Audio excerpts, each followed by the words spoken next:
ಈ 6,000 ಕೋಟಿಯ ಒಂದು ದೊಡ್ಡ ಭ್ರಷ್ಟಾಚಾರ ನಡೆದು ಇಡೀ ಕರ್ನಾಟಕ ಬೆಚ್ಚಿ ಬೀಳುವಂತ ಭ್ರಷ್ಟಾಚಾರ ನಡೆದಿದೆ. ಅದಕ್ಕೆ ದಾಖಲೆಯನ್ನು ಕೇಳಿದ್ರು ನಾನು 5 ದಾಖಲೆಗಳನ್ನು ಕೊಟ್ಟಿದ್ದೀನಿ. ಇಷ್ಟೆಲ್ಲ ದಾಖಲೆ ಕೊಟ್ಟರೂ ಕೂಡ ಪೆನ್ ಡ್ರೈವ್ ಕೊಟ್ಟಿದ್ದೀರಿ, ಲೋಕಾಯುಕ್ತ ಕಂಪ್ಲೇಂಟ್ ಕೊಟ್ಟಿದ್ದೀರಿ, ಸ್ವತಃ ಈ ರಾಜ್ಯದ ಒಬ್ಬ ಡಿಸ್ಟ್ರಿಕ್ಟ್ DC ಜಾಯಿಂಟ್ ಕಮಿಷನರ್ ಅವರು ಹೇಳಿರೋ ಹೇಳಿಕೆಗಳನ್ನೆಲ್ಲ ಕೊಟ್ಟಿದ್ದೀರಿ. ಇಷ್ಟು ಕೊಟ್ಟರೂ ಕೂಡ ಸರ್ಕಾರ ಇಷ್ಟು ದುಡ್ಡು 6,000 ಕೋಟಿ ಖಜಾನೆಗೆ ಬರಬೇಕಾಗಿರೋ ದುಡ್ಡು ಲೂಟಿ ಆಗಿದೆ. ಇದ್ರ ಬಗ್ಗೆ ನಾವು ರಾಜ್ಯದ ಮುಖ್ಯಮಂತ್ರಿಗೆ ನಾವು ಪದೇ ಪದೇ ಹೇಳಿದಿರಿ, ಅವ್ರು ರಾಜೀನಾಮೆ ತಗೊಳ್ಳಿ, ಫಸ್ಟ್ ಅವ್ರು ರಾಜೀನಾಮೆ ಕೊಡ್ಲಿ, ಆಮೇಲೆ ತನಿಖೆ ಮಾಡಲಿ, ಅವ್ರು 3 ತಿಂಗಳಿಗೆ ಬೇಕಾದ್ರೆ ವಾಪಸ್ ತಗೊಳ್ಳಿ, ನಮ್ದೇನು ಅಬ್ಜೆಕ್ಷನ್ ಇಲ್ಲ. ಗಣಪತಿ ಕೇಸಲ್ಲಿ ಜಾರ್ಜ್ ಅವ್ರದ್ದಾಗಿತ್ತು, ರಾಜೀನಾಮೆ ಕೊಟ್ಟರು ಜಾರ್ಜ್ ಅವರು. ಈಶ್ವರಪ್ಪನವ್ರ ಕೇಸ್ ಆಗಿತ್ತು, ರಾಜೀನಾಮೆ ಕೊಟ್ಟರು. ಆ ವಿಡಿಯೋ ವಿಚಾರವಾಗಿ 3 ಜನ ಮಂತ್ರಿಗಳು ರಾಜೀನಾಮೆ ಕೊಟ್ಟರು. ಇದೆಲ್ಲ ಜನ ನೋಡ್ತಾ ಇದ್ದಾರೆ. ಇದು ಅಬ್ಕಾರಿ ಇಲಾಖೆಯಲ್ಲಿ ನಡೀತಾ ಇರೋದು ಎಲ್ಲರೂ ಮನೆ ಮಾತಾಗ್ಬಿಟ್ಟಿದೆ. ಸ್ವತಃ ಯಾರು ಅಬ್ಕಾರಿಯನ್ನ ಸೇಲ್ ಮಾಡ್ತಾರೆ ಅವರೆಲ್ಲ ಕಂಪ್ಲೇಂಟ್ ನಮ್ಮ ಹತ್ರ ಎಲ್ಲ 10,000 15,000 ದುಡ್ಡು ತಗೊಂತಾ ಇದ್ದಾರೆ. ಈಗ ಮುಖ್ಯಮಂತ್ರಿ ತಗೊಂಡು ಮಾಡಿಲ್ಲ ಅಂದ್ರೆ ಮುಖ್ಯಮಂತ್ರಿ ಪಾಲು ಎಷ್ಟು ಇದರಲ್ಲಿ ಅಂತ ಕೇಳ್ತಾರೆ.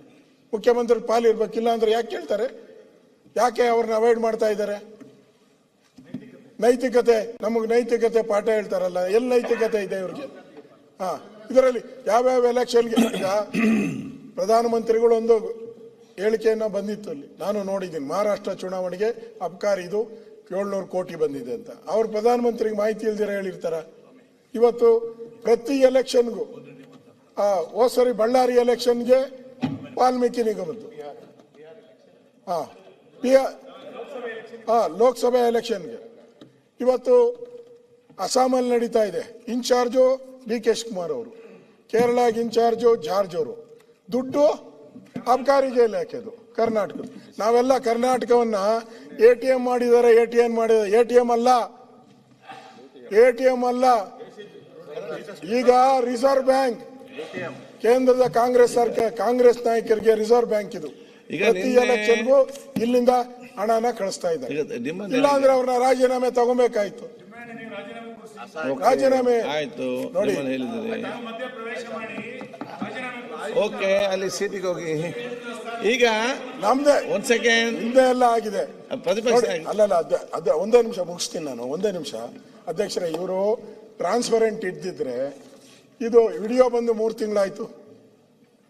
ಲೋಕಾಯುಕ್ತ ಸಿಕ್ಕಾಕೊಂಡು 1 ವಾರ ಆಯ್ತು. ಆ ವಿಡಿಯೋ ಬಂದು ಎಷ್ಟು ಜನದ ಬಂದಿದೆ? ಅವನ ಯಾರೋ ಒಬ್ಬನ್ನ ಲೋಯರ್ ಅಧಿಕಾರಿನ ನಾಗಶಯನನ್ನು ಸಸ್ಪೆಂಡ್ ಮಾಡಿದ್ದಾರೆ. DC ಮಾಡ್ಬೇಕಾಗಿರೋದು ಅವನು ಹೇಳಿರೋದು, ಎಷ್ಟು ದುಡ್ಡು ತಗೊಂಡಿದ್ದೀನಿ, 1 ಕೋಟಿ ಕೊಡು, 1.5 ಕೋಟಿ ಕೊಡು, 25 ಲಕ್ಷ ಅಡ್ವಾನ್ಸ್ ಕೊಡು ಅಂತ ಹೇಳಿರೋನು ನಾಗರಾಜಯ್ಯ. ಅವನು ನಾಗಶಯನ ಅನ್ನೋನು ಏನ್ ಮಾಡಿದ್ದಾನೆ? ನೀವು ಈ ಜಾತಿ ಕರ್ಕೊಂಡೋಗಿ ಆ ಜಾತಿ ಅಂದೋನ್ನ ಸಸ್ಪೆಂಡ್ ಮಾಡಿದ್ದೀರಾ. ಇವನು ನಾಗರಾಜಯ್ಯ ದುಡ್ಡು ಎಷ್ಟೆಷ್ಟು ಕೊಡಬೇಕು ಕಮಿಷನ್ ಅಂತ ಹೇಳ್ದವನಿಗೆ ಏನು ಮಾಡಿಲ್ಲ. ಅವನ ಮೇಲೆ ಏನು ಕ್ರಮ? ಮಂತ್ರಿಗಳಿಗೆ ಎಷ್ಟೆಷ್ಟು ಕೊಡಬೇಕು ಅಂತ ಹೇಳ್ದವನು ಅವನ ಮೇಲೆ ಯಾಕೆ? ಏನು ಜಾತಿ ಪ್ರೇಮನ ಇದು? ಯಾವ್ಯಾವ ಬೇರೆ ಜಾತಿಯವ್ರನ್ನಾದ್ರೆ ಸಸ್ಪೆಂಡ್ ಮಾಡ್ತೀರಾ, ಇನ್ನೊಬ್ಬರ ಜಾತಿ ನಿಮ್ಗೆ ಬೇಕಾಗಿರೋ ಜಾತಿಯವ್ರನ್ನ ಸಸ್ಪೆಂಡ್ ಮಾಡಲ್ಲ. ಓಕೆ, ಇಲ್ಲಿ ಸ್ಪಷ್ಟವಾಗಿ ಕಾಣ್ತಾ ಇದೆ. ಇಲ್ಲಿ 6,000 ಕೋಟಿಯನ್ನ ಲೂಟಿ ಮಾಡಿರೋದು ಈ ಅಬ್ಕಾರಿ ಇಲಾಖೆಯಲ್ಲಿ ನಿಜ, 100% ನಿಜ, ಸತ್ಯ. ಮಂತ್ರಿ ರಾಜೀನಾಮೆ ಕೊಡ್ಲಿ, ತನಿಖೆ ಆಗ್ಲಿ, 3 ತಿಂಗಳಾದ ಮೇಲೆ ನಿರ್ದೋಷಿ ಅಂತ ವಾಪಸ್ ತಗೊಳ್ಳಿ. ನಮ್ದೇ ನಾನೀಗೊಂದು ಪ್ರಕಟಣೆ ಮಾಡ್ತೇನೆ. ಕಾಯ್ದೆ ಬಗ್ಗೆ ಮಾತಾಡೋದು ಬಿಟ್ಟು ರಾಜೀನಾಮೆ ಕೊಡ್ತೀನಿ ಬಗ್ಗೆ ಪದೇ ಇದೇನು ಚರ್ಚೆ ಸಭಾಧ್ಯಕ್ಷ? ಈಗ ತಾವು ಮಾತಾಡ್ತೇನೆ.